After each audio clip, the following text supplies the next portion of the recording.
On Wednesday night's call-in show, we had a caller pose a really interesting question about what happens if Hillary is both indicted and elected. Let's say for a second, in some parallel universe, that Hillary Clinton gets elected. Well, I don't know if it's that crazy to think about. It's not crazy, but I'm, Yeah. I'm an eternal optimist. And it's okay. potential upon investigation that there will be enough evidence to bring a case. Mm-hmm. So my question to you is, if she becomes president, is it all right for her to pardon herself? You can listen back to that exchange on the call-in show. It's linked down in the description. But at the time, I didn't have a great answer because I haven't really considered the question because we're a few assumptions away from that issue becoming a reality. First, Hillary needs to win the election. That may happen, but the polls are trending the wrong way. And second, the FBI needs to indict her. And that's possible, but we have no idea what evidence the FBI is uncovering. But as soon as we finished that show, a friend linked me on Twitter with Fox News' Bret Baier saying he has FBI sources who say an indictment against Hillary is likely. This is a Fox News Alert. I'm Bret Baier in Washington. Breaking news tonight. Two separate sources with intimate knowledge of the FBI investigations into the Clinton emails and the Clinton Foundation tell Fox the following. And I pressed again and again on this very issue. And these sources said, yes, the investigations will continue. There's a lot of evidence. And barring some obstruction in some way, they believe they'll continue to likely an indictment. Side note, as soon as I wrote and recorded this video, Bret Baier walked back his comments a bit, noting that he can't say indictment is likely, but it is still a possibility. And I answered that, yes, our sources said it would. They would continue to likely an indictment. Well, that just wasn't inartful. It was a mistake. And for that, I'm sorry. I should have said they will continue to build their case. Understand the rest of this video with that qualification. Well, if that's true, and if Hillary wins the election in the meantime, what happens if we have a president-elect facing a criminal indictment? The answer is entirely unclear, but for the fact that it will be historical, and it could expose some huge flaws in the way we deal with the presidency and crime. Let's consider one possibility. President Obama chooses to pardon Hillary prior to his leaving office. It's entirely within his power. He doesn't have to wait for an indictment, a trial, or a conviction. Remember, Ford pardoned Nixon before he was ever indicted, tried, or convicted of any crime. The catch, of course, is, per the Supreme Court, the act of a presidential pardon is an admission of guilt. Politically, Obama and Hillary probably aren't comfortable with her passively admitting guilt prior to her presidency. As this town hall author writes, Obama has the authority to pardon Hillary, but for the sake of maintaining the argument she is innocent, it won't happen. I'm inclined to agree. So let's assume Obama doesn't pardon Hillary and this FBI investigation continues beyond her election and perhaps even beyond her inauguration, but an indictment is ultimately the result. What happens when the FBI has found sufficient evidence against Hillary to bring a criminal charge? This is where it gets extremely interesting. If we follow precedent, she may be immune from prosecution, at least for the duration of her term. She may be immune from impeachment. And yes, as president, she could even pardon herself at any time of her choosing.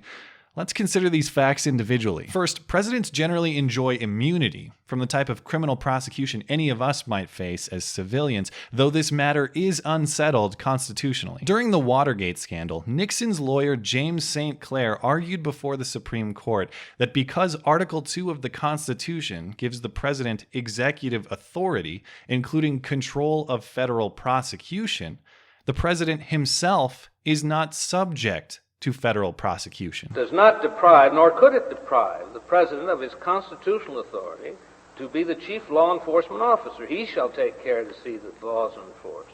The executive power is vested in him, in one man, and the Attorney General is nothing but a surrogate for the President of the United States. St. Clair also argued that because the Constitution states cases of impeachment shall not extend further than to removal of office, but the party convicted shall nevertheless be liable and subject to indictment, trial, judgment, and punishment according to the law, that presidential prosecution can only come after an impeachment and removal from office. The President of the United States, we suggest, can be proceeded against only by impeachment while in office.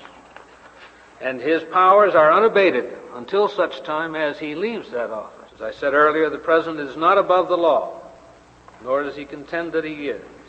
But he does contend that as President, the law can be applied to him in only one way, and that's by impeachment, not by naming as a co-conspirator in a grand jury indictment, not by indictment or in any other way. In deciding that case, the court did not offer a ruling on whether a sitting president can face criminal prosecution or not. But the Department of Justice did adopt St. Clair's position that the indictment or criminal prosecution of a sitting president would impermissibly undermine the capacity of the executive branch to perform its constitutionally assigned functions. The Department of Justice reaffirmed this reasoning as the best constitutional interpretation in 2000. All of that is a technical history on how we arrive at the idea that if Hillary receives an indictment as president, she won't be prosecuted like you or I might. At least if we follow precedent. But that's fine. As St. Clair noted, it's not like the president is above the law, right? That's why we have an impeachment process. If Hillary gets indicted, it'll be up to Congress to charge and try her, right?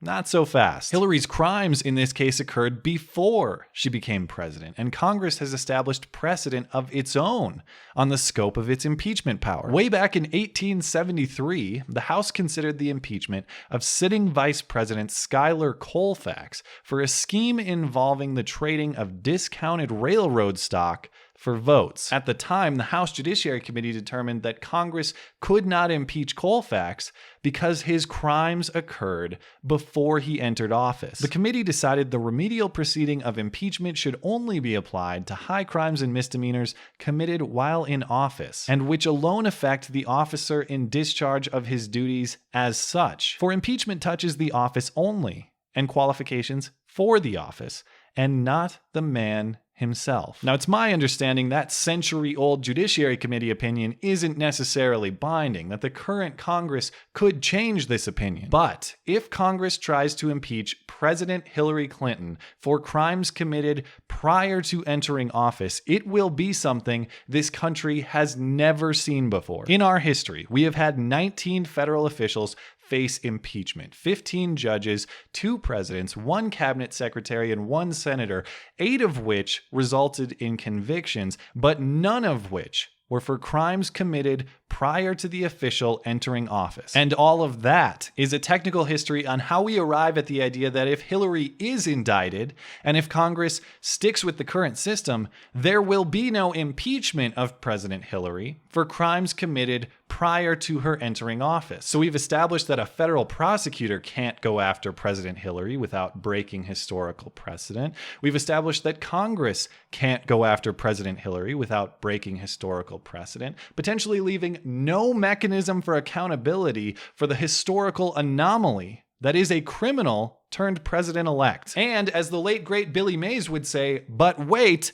there's more. There's one question left over, the caller's original question. Can President Hillary pardon herself? Theoretically, yes, although this too would be an unprecedented act, and this too is constitutionally unsettled. The president's constitutional power to pardon is limited only to the context of federal crimes, and only insofar as it does not interfere with an impeachment proceeding. Well, if Congress can't impeach President Hillary because her crimes predate her entry into office, and she'd like to avoid prosecution on her way out of the White House door, there is no current reason why she can't grant herself a little immunity for her troubles. And this insane scenario of constitutional question marks isn't some crackpot hypothetical. If we believe the current polling, Hillary is likely to win the presidency. And if we believe Bret Baier's reporting, and if we believe his FBI sources, she is also likely to be indicted. If these likelihoods become a reality, we face the prospect of a criminal president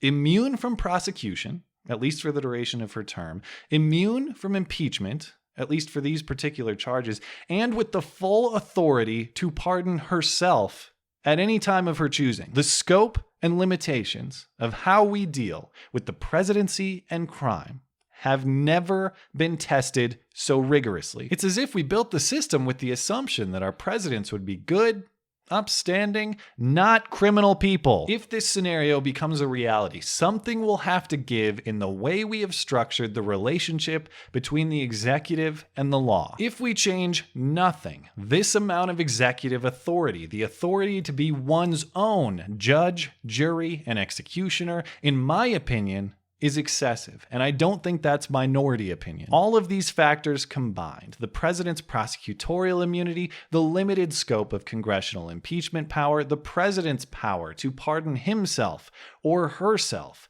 could conceivably create a presidential safe zone from justice. One can credibly argue this system creates the perfect luxury balcony for this potential president to sit comfortably above the law. Will Hillary get a throne on such a balcony? I certainly don't want her to win, but if she does, I am very curious to see how we answer these historical questions. Thanks as always for listening and for supporting this channel. Always appreciate that thoughtful discussion. Down below and especially over on Twitter, that is at MattC on YT. You're always welcome to come hang out and chat in my live streams. Those are linked down in the description. Looking forward to it. Okay, bye.